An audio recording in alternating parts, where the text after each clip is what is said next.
What's up, y'all? This NBA season, every shot you take with FANATICS Sportsbook puts points on the board. Earn up to 10% fan cash on your bets, win or lose. So even if your bet misses, you're still scoring fan cash.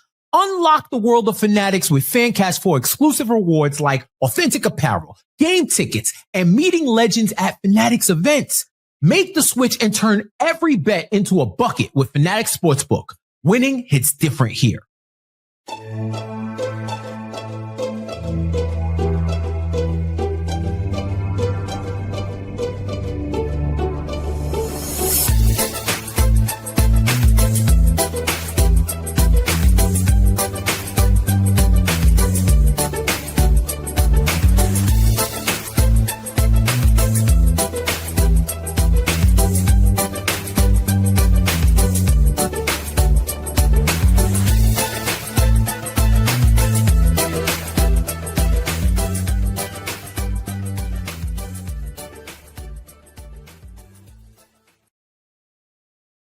Hey there, Knicks fans. How you doing? It's your boy, Jonathan Macri, with you for another episode of the Knicks Film School Podcast, coming at you live a little after 6 p.m. on the final Monday before the All-Star break.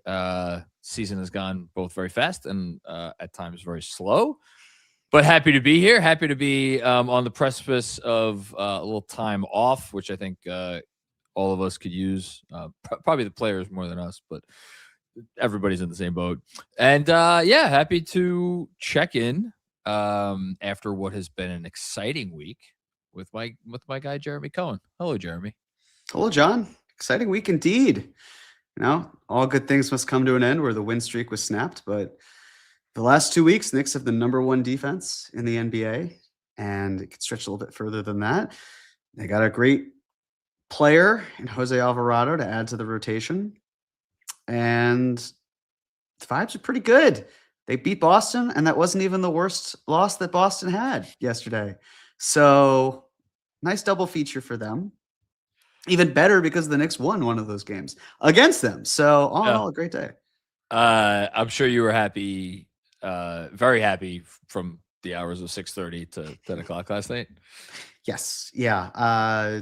Wasn't that exciting of a game. No. But happy with the result, so that's fine by me. Okay, well, that's good. I know you hate the Patriots something fierce. Andrew hates Patriots fierce. I just really don't like them because of the Boston of it all. We hate Boston. My football team has beaten the Patriots in 2 Super Bowls, so I'm fine with that. But Boston element, yes, those fans, incredibly jaded. They have seen more championships than some folks have seen in multiple lifetimes. Yeah. Or at least that would be a multiple lifetime. So that's fine. They made it to the Super Bowl. Glad they had their season. And you never know. That could be their only shot. Look at Joe Burrow. Look at the Bengals. You just never know. Marino. Damn, exactly. Yeah. Well, the Knicks are still waiting for their shot. How's that for a smooth transition? Have not had a finals loss to lament because this group obviously has not made it that far. But I would argue that this past week was an important step in the direction of making their first NBA Finals since 1999. We were obviously live when they, we went live right after the Jose Alvarado trade. We had all our reactions at the time. It was a move that had been reported for a long time, so we kind of had our takes locked and loaded, even if we maybe didn't know the whole time what the trade was going to be. The only thing we didn't get to do that day was react to what we would, what Jose Alvarado would look like in a Knick uniform. And we, of course, got that yesterday. And I feel like that's as good a place as any for us to start before we kind of maybe look forward a little bit. As far as Knick debuts go, I found it hard not to think back to Josh Hart's debut against the Utah Jazz when I was watching the way, it's not only what he did, but it's the way he did it, where it just feels like, oh, okay, this guy's like instantaneously going to be not only a fan favorite, but probably someone that Mike Brown is going to rely upon a lot, and especially with Deuce McBride out for the foreseeable future. I had the same thought regarding Josh Hart. Said to a buddy of mine who he liked the trade overall. I mean, in my head, it's like you've got Yabusele and 2 second-round picks going out. That's what are we arguing about here in general? But he liked it. He thought it was fine, but just wasn't entirely sold. And I said, give it 2 weeks. Just give it 2 weeks. Why was he dubious? And I think that what do you mean? Why was he dubious? He was dubious about the trade initially. I think overall he was content with it. It was just a matter of, could there have been a better name? Could there have been someone else who would help? That side of I got you. And so I said, give it the 2 weeks. John, it took a single game. That's it. That's all it took. And I think for a good portion of fans, it probably took them a game too if they weren't already on board, or if they were maybe a little unsure. They like it in theory, but some hesitations, perhaps maybe a reservation as well. But with that in mind, Jose Alvarado showed exactly what he brings to the Knicks. It was the ability to be an absolute pest defensively with those ball screens. It was the ability to handle the ball. When Jalen Brunson was off the court, things went pretty smoothly. Didn't fall apart. What'd you say? I said didn't fall apart. Honestly, like sometimes just don't bend, don't break is good enough, but there's a pathway for it to be more than that. And there was a little bit of downhill action, especially when he had that nice shot off the glass that went in. But it was also the pull-up abilities, his pull-up 3 creation. It's there. And I thought of you, by the way. And I looked before the podcast, before the game started, and he was in the 91st percentile this season, according to Basketball Index, in, I believe it was pull-up 3-point creation or talent, which should go to show that this is someone where, why are you going under? Because they're not a downhill threat. So you better go over on a screen. But the way that he was screened and had that open shot and then said, you're going to leave me open, I'll take it. Did that twice. Yeah. 6 points right there, 6 of his 10. So everything that you would want in a blue collar player, you have in Alvarado. And I thought he brings so much of what this team has lacked in terms of that. Deuce has a similar energy, but I don't think he is as outward about it in a way that Alvarado is. He wears his heart on his chest. Yeah. But so many of these Knicks players, outside of Cat and Bridges, have been taken out of the lottery, 2nd-round picks, undrafted. These are players who are blue collar in a sense, but just incredible hard workers. And talent is going to win you a lot of games, but dedication will too. I know Josh Hart and Jalen Brunson joked about this on a recent podcast where Josh Hart said he works harder. Jalen Brunson asked him who's better, and Josh Hart said, well, you're better. He said, thanks, I know. I just wanted to hear you say it. So there is talent, but there's so much hard work and dedication. And being able to find players who do the dirty work, like Josh Hart, a mini-me of sorts. There were times where I looked on the court and I was like, oh, there's Josh Hart. So, no, that's Jose Alvarado. There's a similar look when the camera is zoomed out a bit and when they've got the braids. And they just bring that same type of energy where it's really the tattoos that can be a little bit of a factor. And then it's like, oh, well, one of them's shorter than the other.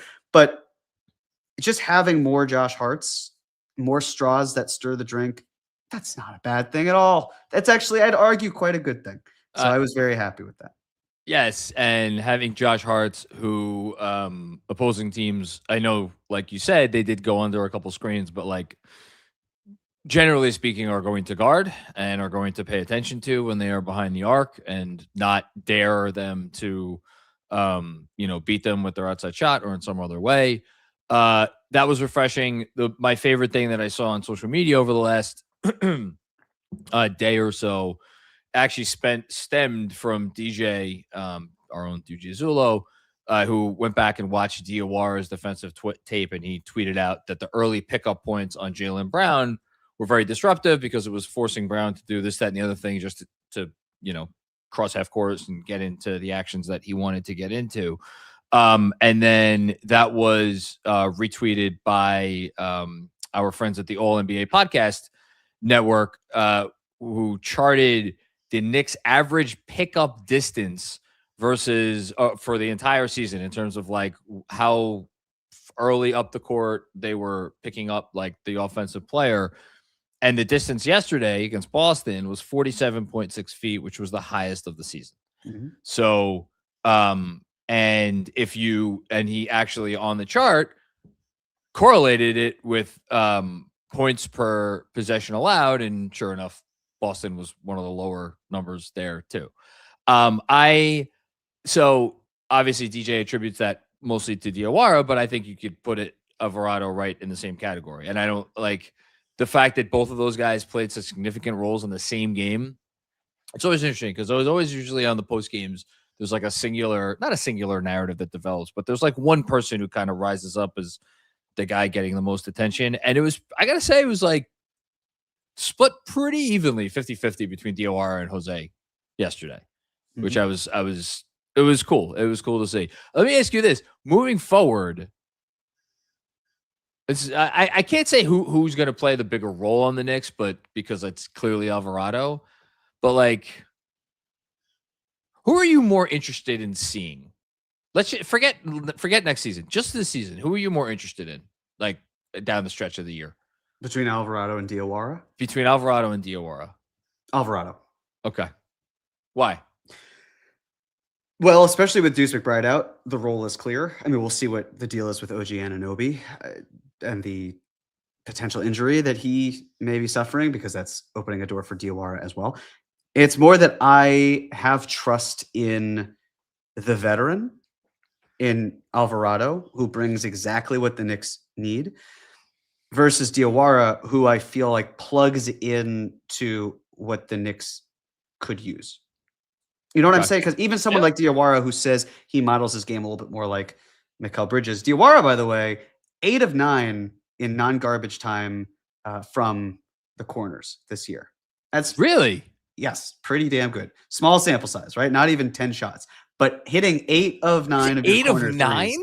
That's what cleaning the glass has. No, I pretty believe great. You. So Yeah. that's certainly intriguing. But no, it's because of what Alvarado brings with him. And it's so versatile. To me, Diawara is the intangibles are there. You can see the small things that he would need to improve upon, like finishing at the rim. Just as one example, where you're like, this guy could be a force. For me, with Alvarado, it's this guy was already doing great stuff with New Orleans. He just was surrounded by some of the worst offense you could possibly fathom. So it's unlocking that extra level of a player who's already quite good versus developing one who's a bit more raw. That's why I am in a season where I would hope getting to the finals is not a, I mean, for Dolan, it's a mandate. For us, it's certainly this is a wide open year.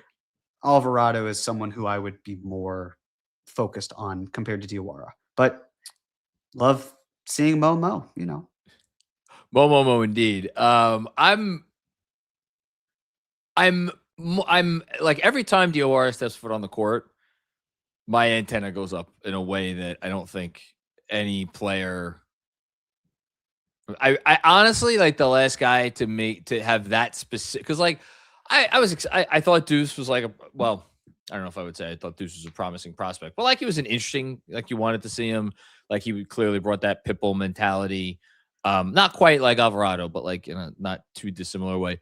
Grimes was like exciting because it was this theoretical skill set that was being built, and you're like, oh, okay, this is a guy that every team needs. I wonder if he's actually going to be good, and he was pretty good at the outset.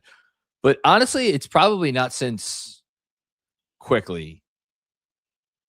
And I alluded to this the other day, that a young player has made me as excited about the unknown as Diawara does, which I think slots it. And again, I'm not saying I think Alvarado would be my answer too, but I felt the need to ask the question because I don't know, man. It's getting, the Diawara thing is a thing now.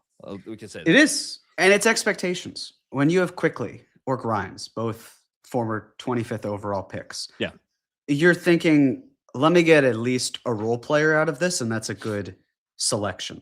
Because that late in the first round, finding someone who's worth being a consistent rotation player, that's at least a double just based on how statistically it measures out.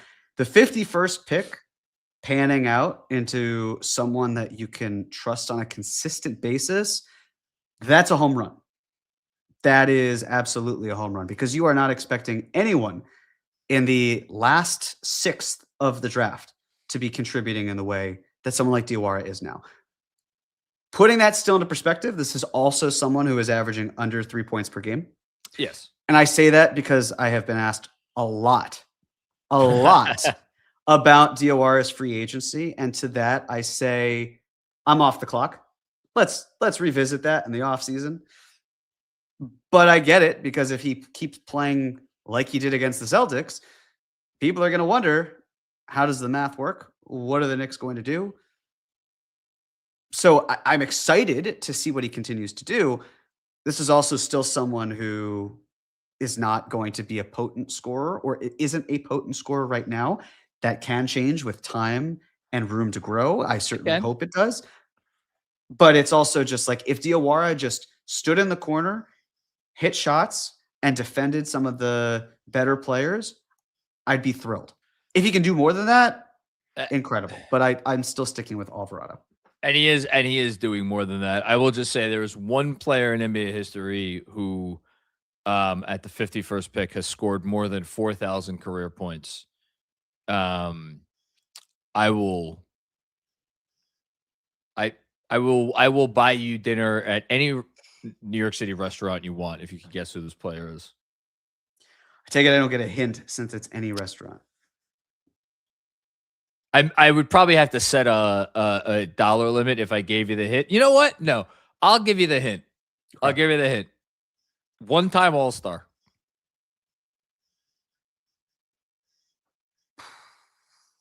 I would say when were they drafted, but that's another hint. So Done. not going to do that. I'll tell you who they were drafted by.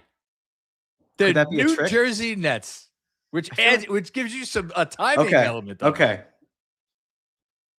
Kyle Korver. You fucking looked that up. No, you can see my hands the entire. I was looking at the camera. He was traded for a cop.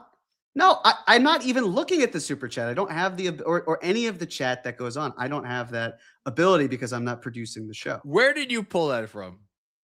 Remembering that because you said he was drafted by the Nets, and in my head, I thought, okay, that's probably a trick question because he was also traded on draft night for money that was used to buy a photocopier back in 2003.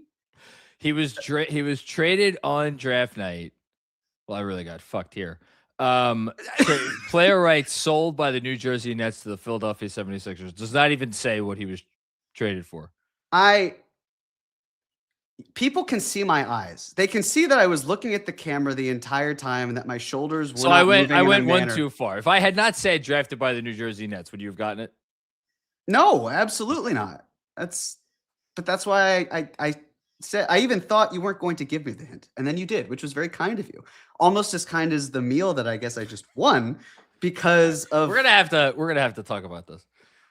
Okay, we'll do it offline when no one else is around because you lost a bet that you didn't think you would lose, but in fact, never in a million years did I think you were going to get Kyle Korver. Well, I did, and here we are. I honestly forgot he was a one-time All-Star, but it makes sense because it was with the Hawks when the year with the Hawks, where he was one of four All-Stars. Yes, Kyle Korver, almost 12,000 career points.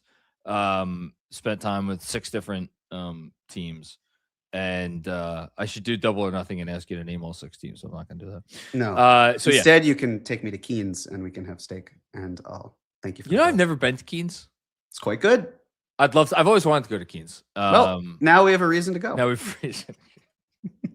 There you go. Yeah. We'll celebrate when the Knicks win the 2026 NBA championship. So that's the only 51st pick in NBA history that's really noteworthy. A couple other guys like we've at least heard of. Monty Morris, has been a somewhat notable player for a little bit. Thanasis Antetokounmpo, how can we forget him?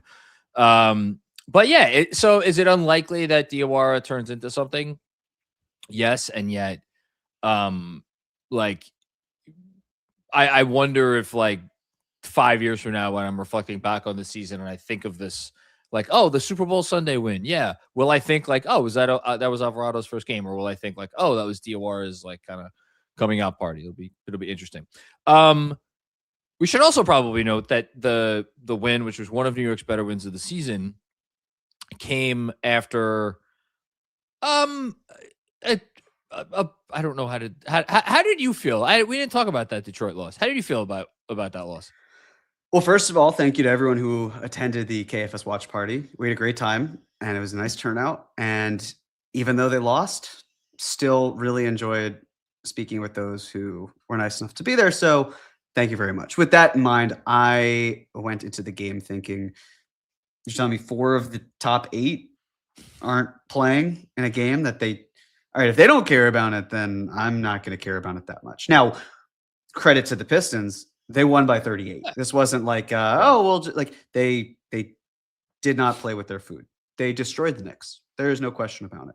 How that is as a referendum on the team, still unsure. The way that I think about this is a team in the Pistons. This is an organization that hasn't won a playoff series since 2008.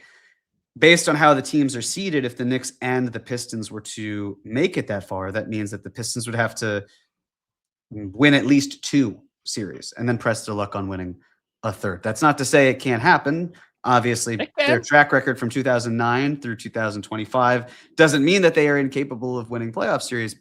But with that in mind, the Knicks got better at the deadline. I thought the Celtics got more versatile, really impressed with how they ducked the luxury tax. Yes. That's something that a lot of fans aren't going to care about. You're going to care about it in a couple of years from now when the Celtics reset the luxury tax and then trade Jaylen Brown and picks for a really great player to surround with Jason Tatum. So be on the lookout for when that happens. And I thought the Cavs, look, James Harden's not exactly a playoff performer, but they got better too. So the Pistons, I thought, in a year where it's pretty wide open, not going further than Ivy for Herter, essentially, was a surprise. And I certainly hope that come playoff time when, yes, the Asar Thompson defense on Brunson going, 4 of 20? That brutal stuff. Great defense by Asar. The rim protection there, even without Duren, outstanding. If there was a player for them to miss where it wasn't going to be hurting as much, this isn't shade at Duren. This is respect for how good their rim protection is with Beef Stew and B-Ball Paul. But they were able to fill in the gaps when Duren was out. Knowing without Cat and another player to be able to create offense, without OG and what you can get from him with the scoring, without Deuce, who obviously has been a key piece, and without Alvarado, who, from a defensive standpoint, I was glad to see, okay, this is what it looks like when Brunson gets matched up with Thompson and it's lights out for him. Because now the Knicks can learn from that and it can apply to them should these two teams meet in the playoffs. It was a learning experience, and it was a painful one because you don't want to lose to 38 or lose by 38. But there wasn't an emotional upset because they weren't healthy. They just I don't like, I get where you're coming from with the learning experience thing. To me, it's like, it's a learning experience in the same sense that if you don't study for a test and you go in and fail the test, it's a learning experience to what? Like, don't like study for your test if you have a test. All the players that were out was the equivalent to me of like not studying for the test, and there was no chance that they were going to pass, barring essentially dumb luck, which I said after the game, I'm like, you win a game like if the players you have that are out, you win a game like that with shooting luck, where you shoot the lights out of the ball and the team that you're playing misses a bunch of good looks, and the opposite happened, which is how you get a 38-point margin. You know what? Let's actually stick there because you went through the East, and I wanted to do kind of a conversation about stuff that we were interested in, and for after the All-Star break. We've kind of been through that before in terms of like, obviously we're worried about health. Like OG, please get well soon. Mitchell Robinson, please stay healthy. Knicks announced, we should say, that Mitch is sitting out the Pacers game because it's the first night of a back-to-back. please, New York, go beat Indiana. And then Deuce, obviously, that's the other thing we should probably say. I don't think. No, this didn't come out when we talked on the trade deadline. This EMB reported this afterwards. 6 to 8 weeks, right? And that's not 6 to 8 weeks for. I don't think it's for reevaluation. I think that's the timetable they're looking for him to make his return, which is a somewhat significant difference. So health, obviously, we'll see how the starting lineup plays when OG gets back. I think that's something that we all obviously are going to continue to have our eye on. Can they kind of get Cat going? Boston arguably a step back after what was a really nice performance in against Denver at the Garden. So like these are all the kind of issues that we've been talking about. Let's talk about the East for a second, because we did get some news today out of Boston or about an hour ago, that Jason Tatum has been assigned to the Maine Red Claws, I think is their G League affiliate, which, it's not everything, but it's not nothing. How do you view the East? Let's do that. How do we both view this conference? Because I think that will be instructive on not only the obvious level of like who are the Knicks going to play and how we think they're going to do against them, but also how important is it for New York from this point forward to get the 2 seed, to get the 3, like all of that, the seeding kind of stuff. Well, the way that I am trying to balance it in terms of Detroit versus Denver versus Boston is all of last year felt stressful because the Celtics beat the Knicks 4 games and lost none of them. And then come playoff time, that number didn't matter, and the Knicks won that series 4-2. So where do we stand on, it's kind of like glass half empty, glass half full, because you could point to the Celtics and the Nuggets wins and say, look at that. Those are some nice statement wins. And you could look at the Pistons loss, and you could say exactly what I said, which was missing half of your playoff rotation. But also, what is there to kind of prove? It depends on really where you want to go about it. The simple fact is that the Knicks have lost to the Pistons twice. And the way that I see it as well, because I do feel I don't need to see the Knicks get the 1 seed. That's not the battle that I think they should be fighting for. Do you think that is even a possibility? Of course it's possible. Absolutely. It's just a question of, is that the main goal? For me, I would much rather focus on being the 2 seed, not to necessarily duck other competition or anything of the sort, because that'll shake out. If the Knicks advance past the first round and get to the second round, there's a strong likelihood that they will play either the Celtics or the Cavaliers. Which team that is, who knows? That's not really in New York's hands. But when you look at the strength of schedule that Dunks and Threes has, where it's the in-season strength of schedule, it's the strength of the opponent players that were faced to date, given where their EPM estimated plus minus is and the actual minutes that they played. The team that has had the most favorable strength of schedule has been the Celtics. After that, the Pistons. 27th, the Thunder. And these are teams that are either ahead or tied with the Knicks. So the Knicks, for context, I should add, they had the 8th hardest strength so far. So then, correct. So if it's 30 and 29, one way, for the Knicks, it's 8. So they've actually faced steeper competition with players who have played. And as Mensa has said, with Madison Square Garden, that shouldn't necessarily be a huge surprise. Maybe some teams don't want to worry as much about playing against Boston or against Detroit, but it's getting to New York if they're away, making their return, whatever it would be. But with that said, it feels to me as, okay, these are good teams because they're beating the opponents and they're still winning the games, but the teams that they're playing against, first round, sure, they might face talent that's similar to that, but then it gets trickier. It gets much harder to do that, and the Knicks are being able to win against teams that are on a different level than these. So I don't want to say, hey, I'm cool with the Knicks not having home court advantage through the first 2 rounds at minimum of the playoffs. That to me feels very important. But the Knicks proved last year, different team, different coaches, different players to a Different degree. everything. But it's still, I have confidence that the Knicks can win on the road, and I have confidence that they can win at home. It's just, can they be rested and can they be healthy? And when those are answered, hopefully in the right direction, because come playoff time, everyone is banged up, but you have more time. It's not back-to-backs. That's where I feel better about it, where you can be able to bring players and have a different treatment plan. So with that in mind, they made their move. They needed a few transaction cycles since the summer. They brought in Bridges and Towns to get more wholesome, and now they are a little bit more whole. So that's why I'm not super concerned about Detroit. If the shoe had been on the other foot, I probably would have thought, yeah, it's a good win, but they took care of business. Detroit was missing so many players. So how are we going to judge if it's really that accurate? Sure, yeah. But no, I know it didn't work out that way because the Knicks were on the other end of that, and that was disappointing. So I appreciate where you're coming from, by the way. And I think you are expressing a sentiment, maybe not in the same words, but like,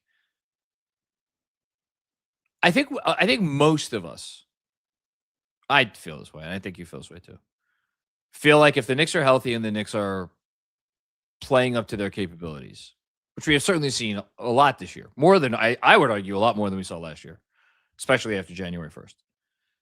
They can certainly beat they should beat any opponent again, barring injury. In regards to Detroit, I just did the numbers. If the Knicks were to go 22-7, which I don't think they're going to go 22-7. That was like the highest number that I could get to and at least look at it and squint and be like, yeah, I could maybe, if a whole bunch of shit broke right, I could see them maybe doing that.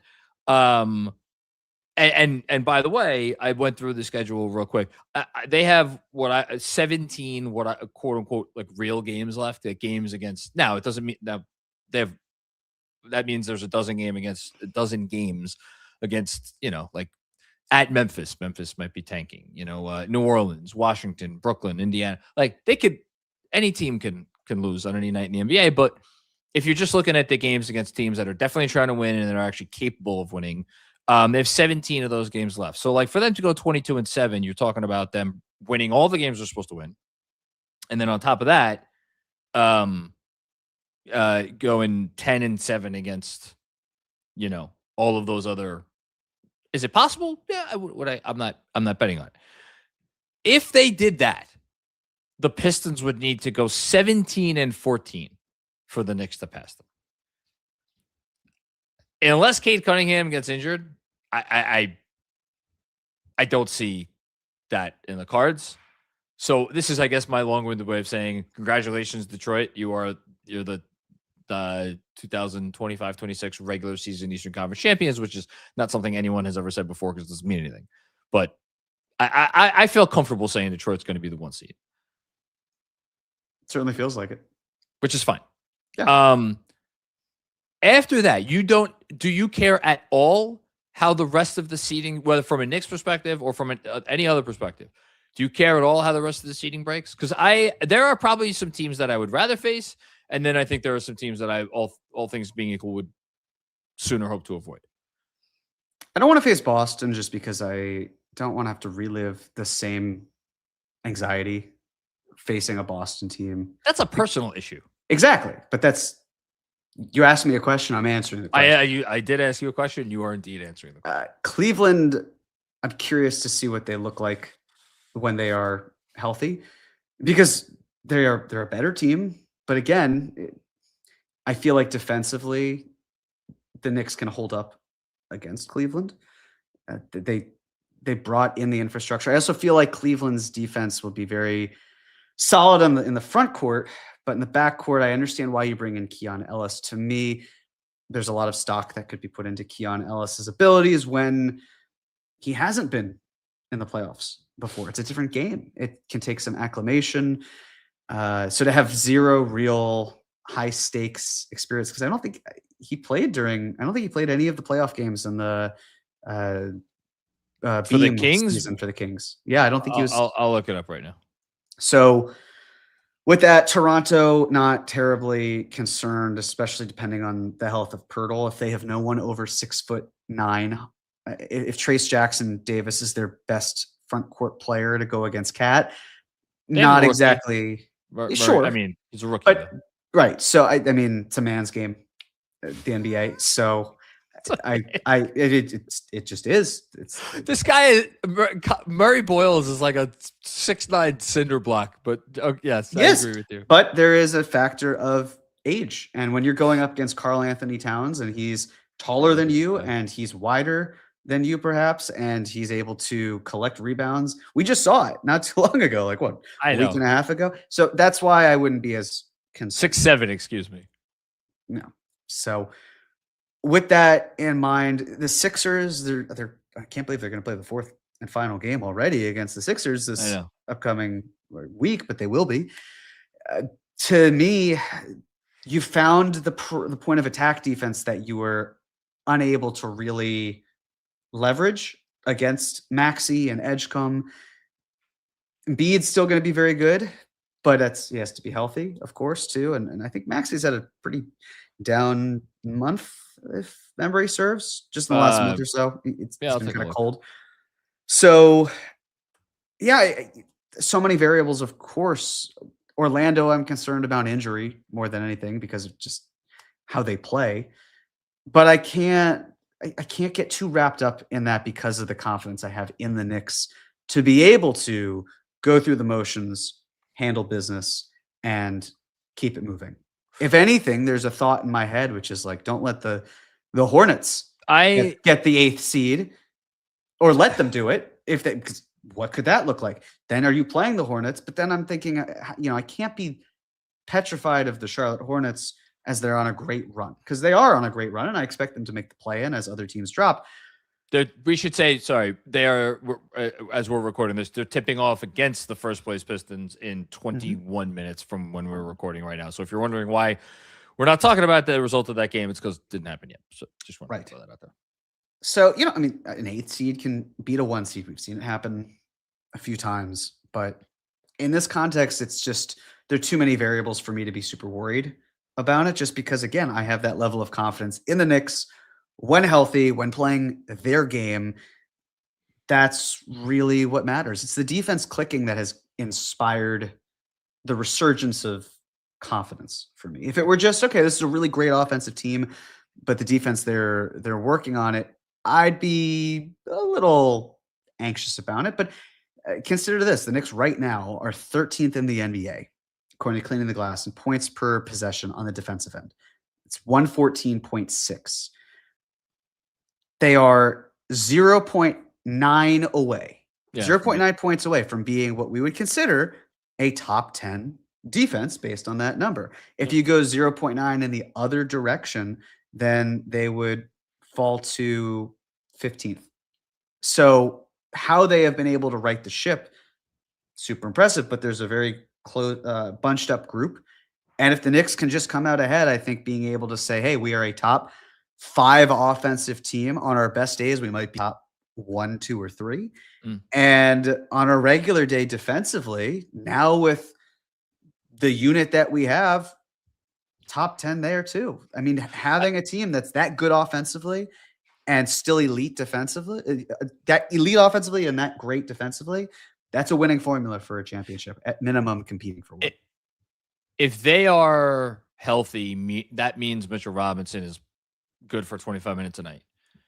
If Mitchell Robinson is good for, and it also means obviously OG Anunoby and all up and down the line, but it really comes back to Mitch for me. If I know I have the Mitch card to play on a night against a top offense when the Brunson Cat buffet has no line, it's like wide open, and so any trays you want to go to, just have an empty plate. Knowing that I have that in my back pocket, I don't think that there's any offense in the East that scares me to a considerable degree, and that is with respect to Cleveland, who I want to see how this Harden version looks, and then I'm trying to think with Boston, with this version of Boston with Tatum, the notion of them being able to put out Tatum, Brown, Pritchard, and White. I almost don't care who either whether it's Cato, it's Vooch, or whoever. That's scary. That's a little scary. But they handled it last year, and I think they could handle it this year, assuming they could play up to their capabilities. And then there's offensively, are we gonna get the 5 best players on the team looking like they're humming? Because I think that's the one thing that maybe we're still waiting for. Like, it would be great. It would be great to have just like a couple of, maybe even one of, have a game between now and the end of the season against good defense in which Jalen Brunson and Karl-Anthony Towns both have really good offensive games. I'd like to see that just once. In the same game. In the same game. Mm-hmm. Against a good defense. Again, not like some scrub defense. So I'd like to see that. Just real quick, I absolutely have respect for what Charlotte's doing. They would be a pain in the ass to play in the first round. I think there's going to be some jockeying to play Toronto, if I had to guess. Right? I think they will be the team that teams will want to face instead of Philly. Right? Yeah, but how are you saying in terms of the Knicks lowering their own seed to try to? No, they won't do. The Knicks won't do that. But like, maybe I shouldn't say jockeying.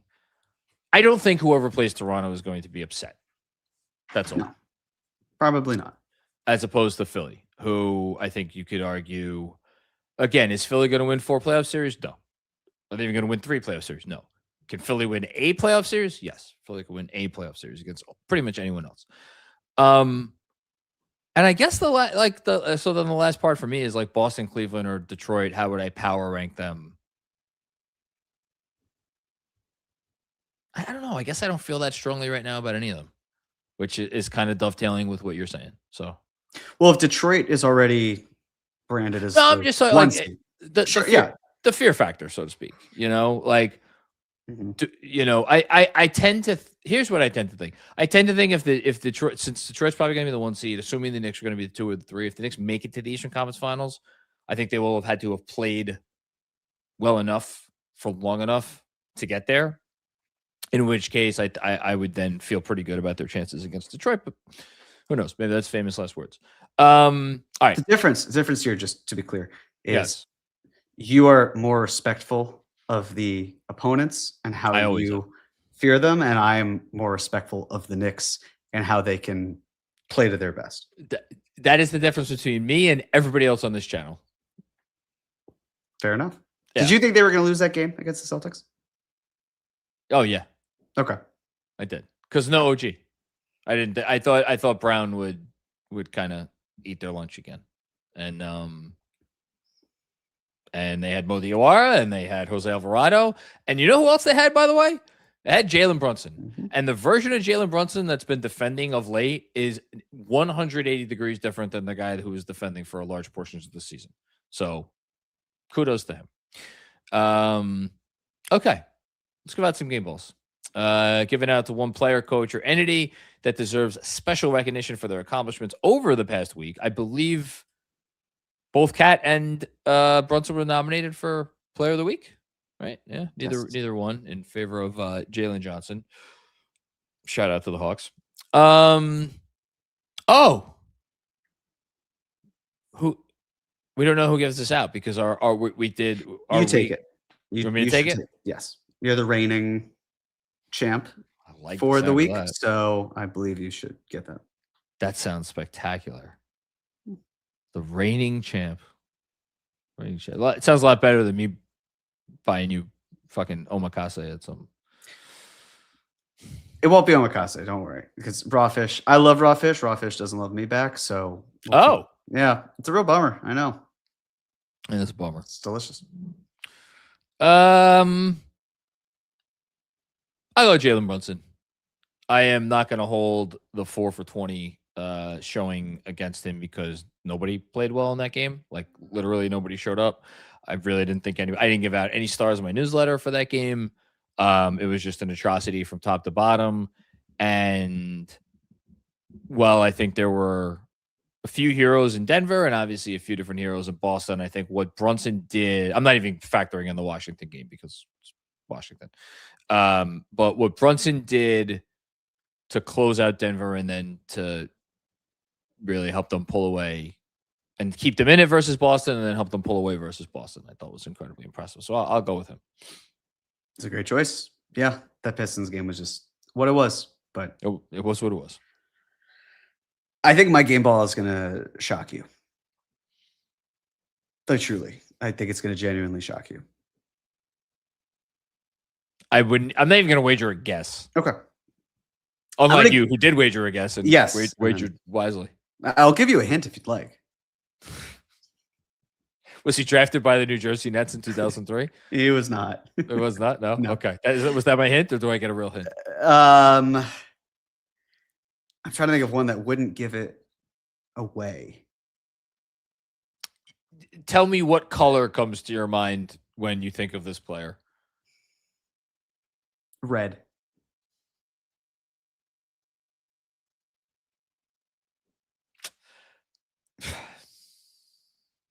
Red. I have absolutely no fucking clue. Okay. Landry Shamet. No, it's not Landry Shamet. Who is it? It's Gershon Yabusele. Jesus Christ. I told you you wouldn't believe it. Now I get it. Here's why. Yeah. The fact that Gershon Yabusele was comfortable to waive his player option. Yeah. To give the Knicks the ability to move him for Dalen Terry, who it wasn't a 3-team deal. So once a Knick, always a Knick. Dalen Terry. Red, the Bulls. Mm-hmm. Yeah, seeing red. You gave that to me. I did. And I'm glad I also didn't go double or nothing on dinners. Actually, I probably should have, but either way, that's fine. I'll just take the one that I have, which will be delicious. Yabusele to me was, from the outside looking in, a wonderful teammate. Yes. The impact that he had said on Diawara and on Dade. Obviously, Dade doesn't play to the level that anyone else really does, but he came to a system that simply did not fit him. It didn't work out.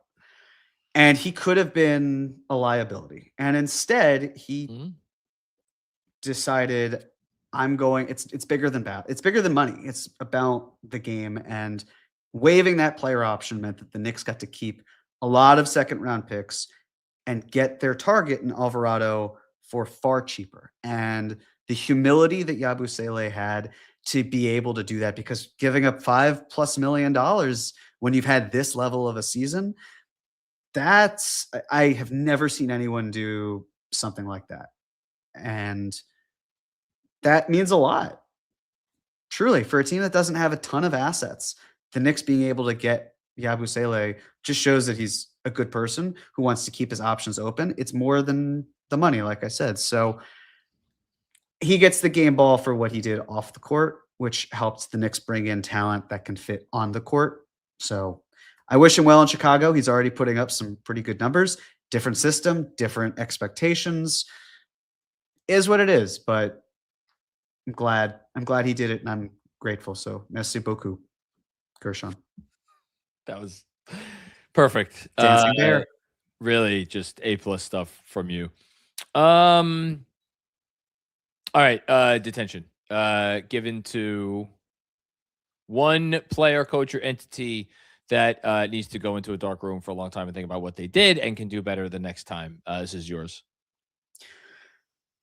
Knicks are 9-1 in their last 10. It feels weird taking the one loss that they had and finding reason for that to be detention. Because I could look at someone like Mikal Bridges, who was putrid in a lot of ways against the Nuggets, but played good defense.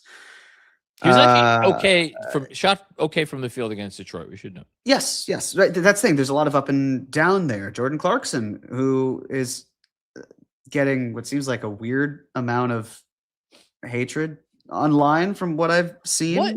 Why? So I saw Benji. This is how offline I am, rather. Like, because Benji is more online than me, and I'll see him not like quote tweeting someone, but just like sending out a tweet, responding to like the discourse, the larger discourse. And then I'll be like, what? Is this a thing that's actually happening, or is this in Benji's head? No, it's not in Benji's head.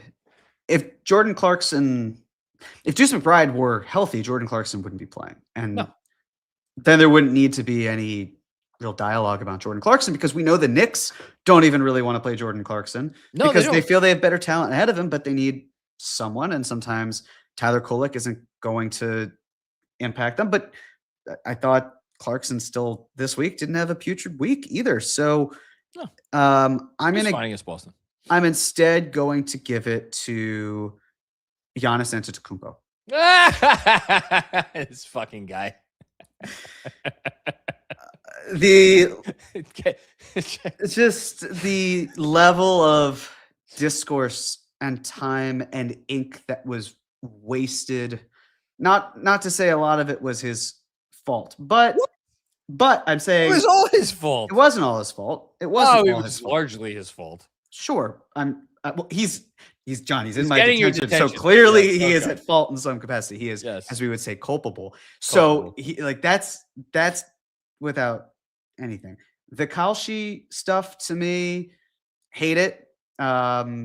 Just really, I understand the concept of might as well profit off of my likeness, but there's got to be some line, and that one just doesn't feel great to me. It doesn't sit right with me personally, and I know we're going to talk about him this summer, and the head and the heart will say two different things, because it'll be what it'll be. But then that's the other thing. We're going to have to talk about him again this summer, and that'll happen, and that will loom large. And I'm glad to not have to think about it for at least several months.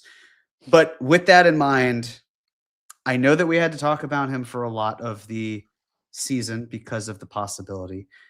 It was exhausting to talk about it because it felt like it wasn't going to be a thing. And then for me, it felt like it was then briefly, okay, actually, maybe it could be a thing, but it really never then was a thing in the first place, and should have just stuck to the guns of it's not going to happen.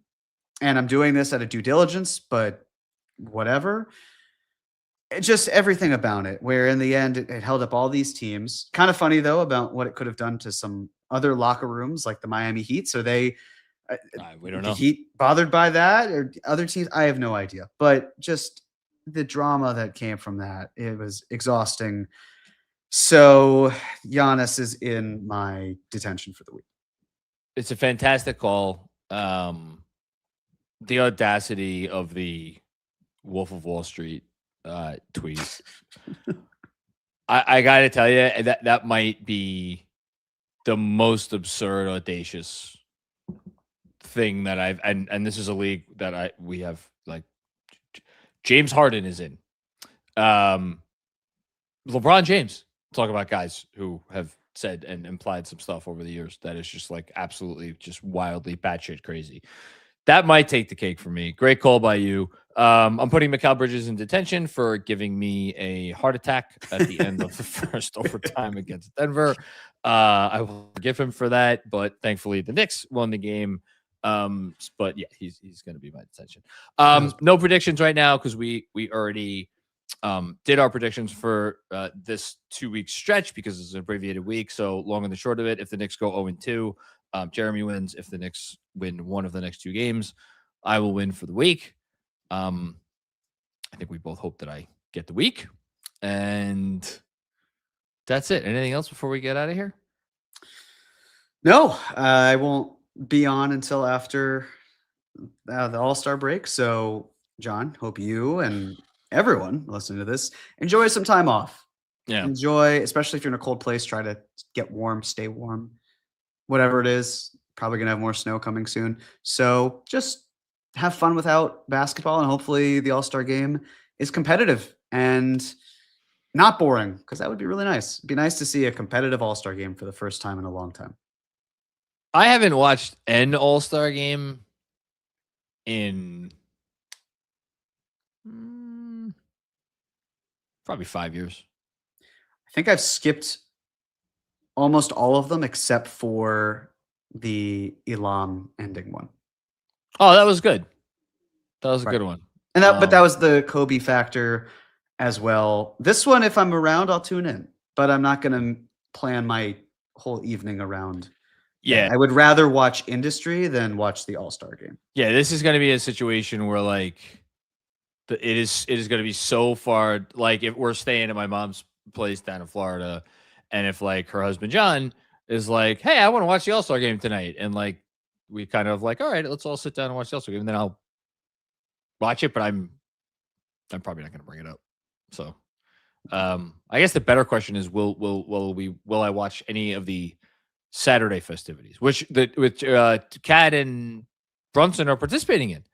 They are, and Damian Lillard, which is Damian Lillard. There you go. Crazy, but yeah. Yeah. So I don't know. We'll see. Maybe I'll tune into that. All right, Jeremy. Thank you as always, everybody out there. Thanks for checking out another edition of the Knicks Film School Podcast presented by FANATICS Sportsbook. If you dig the show, you know what to do. Help us out. Help spread the word with a kind review, a 5-star rating, or something as simple as following us on social media at Knicks Film School, SKOOL. You could also check out our bonus content on patreon.com and Substack, where I am still finishing up tomorrow's newsletter. And anything with the chat? Are we good? Oh, you always remind me. We have a super chat. Okay. From Jess. Jess, hello.